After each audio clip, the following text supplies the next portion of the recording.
Haribhoomi TV पर आपका स्वागत है। मैं आपके साथ जगदीप जुगनू। हरियाणा में अब एक मुद्दा बहुत गर्म है, पाखंडवाद को लेकर।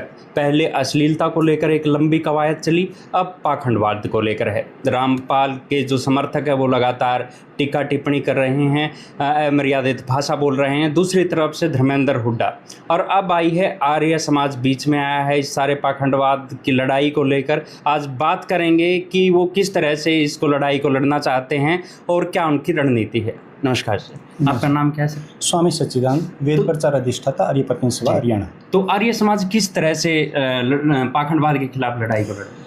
आर्य समाज, जब से आर्य समाज का गठन हुआ 1875 में, उससे पहले महर्षि दयानंद स्वयं अकेले इस पाखंडवाद के खिलाफ जिन्होंने लड़ाई शुरू की थी, उस समय से लेकर आज पर्यंत निरंतर पाखंडवाद के खिलाफ आर्य समाज की लड़ाई जारी रही है। और अब जैसा कि रामपाल दास ने इस पाखंडवाद को बढ़ावा दिया, 2006 से हमारी ये लड़ाई रामपाल दास के विरुद्ध निरंतर जारी थी और अब और ज़ोर शोर से इसको आगे बढ़ाएंगे। इस पाखंड को हम नहीं फैलने देंगे। जो लोगों को भ्रमित करके उनको शोषण हो रहा है, ऐसी जगह को हम कभी बर्दाश्त नहीं कर सकते। कानूनी पहलुओं पर भी आर्य समाज कोई चर्चा कर रहा है? हाँ जी, हर प्रकार की लीगल जो कार्यवाही हम कर सकते हैं, जो की जा सकती है, वो हर एक्शन हमारी तरफ से लिया जाएगा। सर, आपका नाम क्या है? मैं धर्मवीर आर्य। तो क्या लीगल कोई प्रोसीडिंग शुरू की गई है अब तक? अभी तक हमने नहीं किया, लेकिन हम अपने लॉयर से, वकीलों से जो डाटा अभी हमारे पास इकट्ठा हुए हैं, उनके ऊपर हम वकीलों से सलाह ले रहे हैं। अगर ज़रूरत पड़ी तो उसको हम आगे करेंगे। अगर इस पर नहीं रोका ये मामला तो ज़रूर हम इसका संज्ञान लेंगे। 25 अगस्त को जो धर्मेंद्र हुड्डा की तरफ से एक पाखंडवाद के खिलाफ पंचायत की बात हुई है, क्या आर्य समाज उसमें शिरकत करेगा? पाखंड के खिलाफ जो भी आदमी लड़ेगा वो हमारे साथ हैं, हम उनके साथ हैं, वो हमारे दोस्त हैं। क्योंकि आर्य समाज का मेन उद्देश्य यही, स्वामी जी ने शुरुआत में इसी एजेंडे को, इसी विषय को उठाकर पूरे दुनिया में अपना ये जो विचारधारा रखी थी। तो पाखंड के खिलाफ जो भी होगा हम उनके साथ हैं। पाखंडवाद की लड़ाई कहीं ना कहीं अमर्यादित भाषा की तरफ चली गई, उसके बारे में आप क्या? वो गलत है। अगर पाखंड को हमने ख़त्म करना है तो हमें अमर्यादित भाषा का प्रयोग नहीं करना चाहिए। हमें अपने विचारों की लड़ाई लड़नी चाहिए, विचारों से, वो भी मर्यादाओं में रह के। अगर उसको अमर्यादित कोई पाखंड को ख़त्म करने के लिए अमर्यादित भाषा का प्रयोग करता तो हम उसको अच्छा नहीं मानते। सर, चोगानंद धाम का एक मुद्दा आपने बीच में देखा होगा, महम के पास, जो पहले बंद हो गया था और फिर कुछ शर्तों के साथ दोबारा खुला धर्मेंद्र हुड्डा के, उसको आप किस नज़रिए से देखते थे? चोगानंद धाम का जो मुद्दा था, उसके खिलाफ धर्मेंद्र हुड्डा ने जैसे मुहिम शुरू की थी, और उस मुहिम में हमने अभी उस लेवल पे कोई कार्यवाही नहीं की थी, क्योंकि हमारी मेन लड़ाई यहाँ पर थी। ऐसे छोटे छोटे तो पाखंड बहुत जगह हो रहे हैं जहाँ पर इस प्रकार का किया जा रहा है कार्य, तो वो उनको ज़्यादा जिस प्रकार धर्मेंद्र हुड्डा ने थोड़ी सी उसके ऊपर दबाव डाला और वो अपने को बदलने को तैयार हो गया, तो उसमें अगर और सुधार की गुंजाइश होगी तो हम वो भी आगे उससे निवेदन करेंगे। तो मुझे आशा है कि वो उसको स्वीकार करेगा। नहीं, जो दोबारा खोल दिया गया कुछ शर्तों के साथ, क्या आपको लगता है वो सही है? देखिए, अगर वो पाखंड को नहीं बढ़ाता, उस बात को स्वीकार करता है, तो किसी संस्था को खोलने में, समाज सेवा के लिए कार्य करने में कोई आपत्ति नहीं है। तो जो छोटे छोटे रूप में जब पाखंडवाद फैलता है वो आसान है रोकना। जब एक पीक पे पहुंच जाता है, जैसे अभी रामपाल की बात चल रही है, तो उसके खिलाफ भी कोई आर्य समाज काम कर रहा है जो छोटे लेवल पे? आर्य समाज जो छोटे लेवल के ऊपर, हम स्कूलों के अंदर, कॉलेजों के अंदर, गर्मी की छुट्टियों के अंदर आर्य वीरदल के शिविर लगाते हैं, बच्चों को संस्कार देते हैं। हमारे भजन उपदेशक जो है स्कूलों के अंदर जा करके प्रचार करते हैं, प्रार्थनाओं के अंदर, और बच्चों को जो है नैतिकता की शिक्षा देते हैं। हमारे जो है आर्य समाज के बहुत से स्कूल हैं, उनके अंदर हमने नैतिक शिक्षा और दूसरे धार्मिक ग्रंथ लगाए हुए हैं। डीएवी स्कूल हैं, डीएवी कॉलेज हैं, उनके अंदर हम नैतिकता की शिक्षा देते हैं।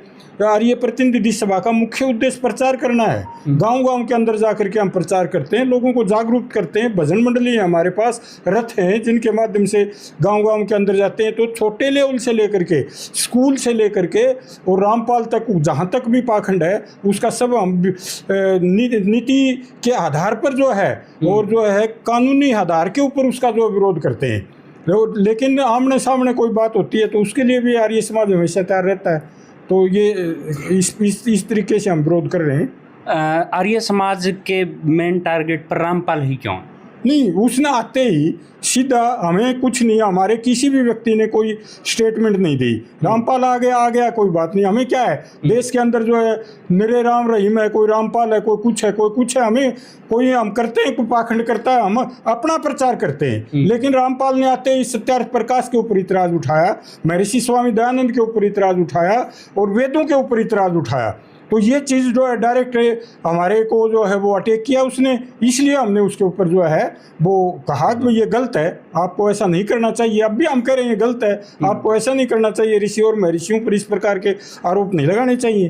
तो इसलिए वो डायरेक्ट हमारे उस पर है और कोई हमारी कोई व्यक्तिगत दुश्मनी थोड़ी है उससे।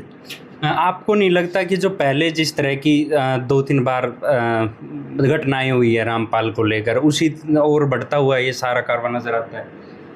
ये नहीं, ऐसा नहीं है। हम लोग अभी लगे हुए हैं, शांतिपूर्वक पहले इसका समाधान ढूंढ रहे हैं। ऐसी हम भी नहीं चाहेंगे कि ऐसी नौबत दोबारा आए, क्योंकि सबके बच्चे, सबके जो समाज से जुड़े, सबके बड़े वो है। हम सरकार से भी इसका पूरा सहयोग चाहेंगे और सरकार से अपील भी करेंगे कि ये समाज में जो ऐसी है इसको रोकने का प्रयास करें। इतना है कि आम जो जनता है वो ज़्यादा बेचारी वो विश्वसनीय होती है, उसके सामने अगर कोई बात रखता है तो और साफ सफाई से तो प्रभावित हो जाती है। लेकिन उसके मूल में उसके पीछे क्या है वो जब उनको ज्ञान हो जाता है तब वो जो है और ये जनता खड़ी हो जाती है। और इसी प्रकार अब एक बार उफान जैसे होता है, वो उफान जा लिया इसका, अब जो है ये नीचे बैठ चुका और आम जनता जो है खड़ी हो जाएगी। एक जो लोगों की संपत्ति वो बनी थी, लोगों का सद्भाव जुड़ा था इसके साथ कि बहुत सारा पानी भरा हुआ था गाँव में और पानी निकालने के लिए पूरे संसाधन रामपाल ने दिए थे, उस को कैसे देखिए, आपने 2006 भी कवर किया, 2013-14 भी कवर किया, तो जब आपने वहाँ की परिस्थितियाँ देखी, लोग परेशान थे, आसपास के डीगल करोथा गांव के लोग परेशान थे। ये किसी प्रकार की सेवा कार्य से कोई मतलब नहीं था, इसको अपने आप को पूर्ण परमात्मा सिद्ध करने के अलावा कोई कार्य नहीं था। ये अपने आप को पुजवाना चाहता है, इसके अलावा इसको कोई कार्य नहीं है। पाखंड को बढ़ाना चाहता है और अपने आप को ये चाहता है कि बस मैं ही हूँ संसार में और कोई कुछ नहीं है मेरे आगे। तो इस प्रकार का ये अपना कार्यक्रम चला रहा है और इस कार्यक्रम को हम कभी बढ़ने नहीं देंगे आगे। और जिस प्रकार लोग इसकी जो कार्य प्रणाली थी, जब जेल में इसको भेज दिया गया, हमारे आंदोलनों के द्वारा हमारे लोगों ने बलिदान दिए, उसके प्रतिस्वरूप ये जेल में गया। और जब इसने देखा कि फलां व्यक्ति तो बाहर आ जाता है, वो कुछ सेवा कार्य थे उनसे, उनके बेस पे उसको जमानत मिल जाती है, तो इसने भी सेवा कार्य शुरू किए। और फिर इसने देखा कि तेरा ग्राफ बढ़ रहा, लोग प्रभावित हो रहे हैं, तो उस कार्य को बढ़ाया। लेकिन लोगों को उस समय ये समझ में नहीं आ रहा था कि किस प्रकार का व्यक्ति है, लोग उससे प्रभावित हुए। लेकिन धीरे धीरे वो परिस्थितियां बदली, लोगों के सामने सोशल मीडिया के जो इसका प्रचार था, जिस प्रकार के इसके शिष्य हैं, अपना शिष्य गुरु का परिचय दे देता है, तो लोगों को समझ में आ गया कि ये किस प्रकार का गुरु है। ये गुरु नहीं है, गुरु घंटाल है और इसका जवाब हम पूरा देंगे। ये आज सब लोगों को समझ में आ चुका है, नीचे सभी को पता लग चुका है, खुलकर सामने नहीं आ रहे वो भी। आगे जब ये आंदोलन चलेगा तो हर व्यक्ति इसमें सहयोगी बनेगा और इसको हम अंतिम रूप में ले जाएंगे। ये जो नए बच्चे मैदान में आ रहे हैं रामपाल के खिलाफ, रामपाल वाले भी जिस तरह की भाषा का इस्तेमाल कर रहे हैं, तो उनके समर्थन के लिए भी आर्य समाज कुछ कर रहा है? आर्य समाज हर उस व्यक्ति का समर्थन करेगा और करता रहेगा जो पाखंड के खिलाफ, बुराइयों के खिलाफ, कुरीतियों के खिलाफ। और रामपाल जैसे जो धूर्त लोग जो अपने आप को स्वयंभू ईश्वर घोषित करना चाहते हैं, उनके खिलाफ भरपूर हर तरीके से उनका सहयोग करेगा, उनका समर्थन करेगा। और उनको वो भी अगर आर्य समाज के साथ आर्य प्रतिनिधि सभा के बैनर तले भी सहयोग आकर के देना चाहें किसी भी रूप में, चाहे सोशल मीडिया के माध्यम से, चाहे अपने व्यक्तिगत रूप से, चाहे लेखनी के माध्यम से, हम हर तरह से उनका समर्थन करते हैं। और जैसा कि अभी धर्मेंद्र हुड्डा ने पीछे समय मांगा था, तो उस समय हमारी कुछ व्यस्तताएं थी, मीटिंगें चल रही थी बार बार, तो हम वो मैसेज को नहीं सुन पाए थे। हम उस समय मैसेज नहीं कर पाए कि उस समय जब धर्मेंद्र हुड्डा ने आर्य समाज के लोगों से भी स्थान मांगा था। तो मैं निवेदन करूंगा कि अब की बार तो हाँसी का स्थान रख दिया गया, लेकिन अगला जो भी कार्यक्रम होगा उसके लिए दयानंद मठ पूरे खुले रूप से तैयार है। जी हाँ जी जी, आपने जैसा प्रश्न किया था कि यूथ के अंदर किस प्रकार की स्थिति रामपाल और रामपाल के दिए गए सिद्धांत और उसकी बनाई गई पुस्तकों के ऊपर है, तो मैं आपसे बड़ा स्पष्ट रूप से और बड़ा खुल करके ये बता देना चाहता हूँ। जिस पृष्ठभूमि से भाई धर्मेंद्र हुड्डा है वहीं से मैं हूँ, महर्षि दयानंद विश्वविद्यालय।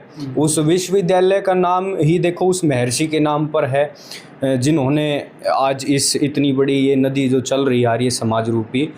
तो मैं आपको स्पष्ट रूप से बताना चाहूँगा, बेशक कोई बच्चा आर्य समाज इत्यादि संगठनों से ना जुड़ा हो और सामान्य रूप से वो अपनी पढ़ाई करता है, अर्थात BA इत्यादि किसी भी विषय में, तो इतनी समझ उस बच्चे के अंदर है। मैं प्रतिनिधित्व करते हुए कहता हूँ कि कोई भी युवा या युवती एक बार इस रामपाल जी के सिद्धांत को और इसकी किसी भी पुस्तक से गो थ्रू हो जाता है, पढ़ लेता है, इसको जान लेता है, इसके ब्रीफ में भी जानता है, तो स्पष्ट रूप से बताता है ये गलत है, ये कभी आगे बढ़ना ही नहीं चाहिए। वो बच्चे कहते हैं कि यदि कोई फॉरेनर हमारी कल्चर को AI से या गूगल से सर्च करेगा और बाय चांस रामपाल का कल्चर उसके ऊपर आ गया तो कितना बड़ा नुकसान है। तो वो कभी भी नहीं चाहते कि इस प्रकार का कल्चर आगे फॉरवर्ड हो। और we also want to never spread these type of things in our culture, in Indian culture. और हमारा जो वैदिक सभ्यता है उसको मात देने वाला जो कभी भी किसी प्रकार की भी कोई भी ऐसी बल नहीं हुआ है, ना कि आर्य समाज, बल्कि इस बात पर हमारा पूरा सामान्य जो बिल्कुल जन जनार्दन जो होती है, जो रहती है सोसाइटी जिसको बोलते हैं, उसी के लिए हमारी लड़ाई है और सोसाइटी इसमें पूर्ण रूप से हमारा साथ दे रही है। एक जो बात है सर कि जो लड़कियां रामपाल के खिलाफ आगे आई थी बोलने के लिए, उनके खिलाफ AI से वीडियो बना के कई सारी प्रोपेगेंडा किया जा रहा है, उसको लेकर भी आर्य समाज ने कोई बैठक की है? देखो, आर्य समाज जो महिलाओं के जहाँ तक सम्मान की बात है, तो आर्य समाज ये मानता है कि जैसे ये पैर पकड़वाता है, इसके पास बिना ब्याही लड़की भी वो बड़ी बड़ी बूढ़ियों से पैर पकड़वाता है। आर्य समाज का कोई भी विद्वान, कोई भी ये कहता है भी महिलाओं से पैर नहीं छूने, बिल्कुल भी महिलाओं से हाथ जोड़ के नमस्ते करता है। और ये कहता है ना कि भाई मैं उसका शास्त्रार्थ कर लो मेरे साथ, इसको तो ज्ञान ही नहीं है। हमारे आर्य समाज के काफ़ी विद्वानों ने तो ये कह दिया है कि भाई हम इसके साथ कोई शास्त्रार्थ नहीं करेंगे, क्योंकि ये अज्ञानी है। हमारा छोटे से छोटा विद्वान भी इसके साथ शास्त्रार्थ करने के लिए तैयार है। और कहीं भी अगर मान लो यो नहीं करता, इसका कोई प्रतिनिधि भी करता है ना, वो भी आ जाओ मैदान में कोई भी, लेकिन हार इसकी होगी। इसके बारे में क्या कहेंगे जो मैंने AI से हाँ जी, जैसे आपने बताया वो बहन सौम्या माथुर है, ममता मलिक है, ये पत्रकार जो हैं बहनें हैं। हम महिलाओं का, नारियों का सम्मान करते हैं, वेद की संस्कृति को मानने वाले हैं, जिसमें नारी को शिरोवेष्टन, सिर पर बांधी जाने वाली पगड़ी के समान कहा है, गृहस्थ की ब्रह्मा के रूप में जिसको सम्मान दिया है, उस नारी को पूजनीय बताया है। हम महिलाओं का शुरू से लेकर आज तक, जब से हमारे संगठन का नींव रखी गई, उससे आज तलक हम सम्मान पूरा महिलाओं की लड़ाई लड़ते रहे हैं और आगे भी ये जारी रहेगी। उन बहनों के सम्मान के लिए उनको जहां आवश्यकता होगी, जिस प्रकार की लीगल एक्शन की आवश्यकता होगी, जिस प्रकार का सहयोग उन्हें चाहिएगा, हम करेंगे। और हम उनका इस मुहिम में सहयोगी बनने के लिए एक दिन बड़ा सम्मान भी करेंगे। आप क्या कहेंगे इस सारी मुहिम पर? आपके सभी दर्शकों को सादर नमस्ते। इस मुहिम में जो हमारे गुरुजन ने बताया कि हम तो अपने गुरुओं के आदेश की प्रतीक्षा में हैं। जिस प्रकार 2012 के अंदर जो हमारे शहीद आचार्य युद्धवीर जी ने अपनी शहादत दी थी, हम तो बस उस आदेश की प्रतीक्षा में हैं।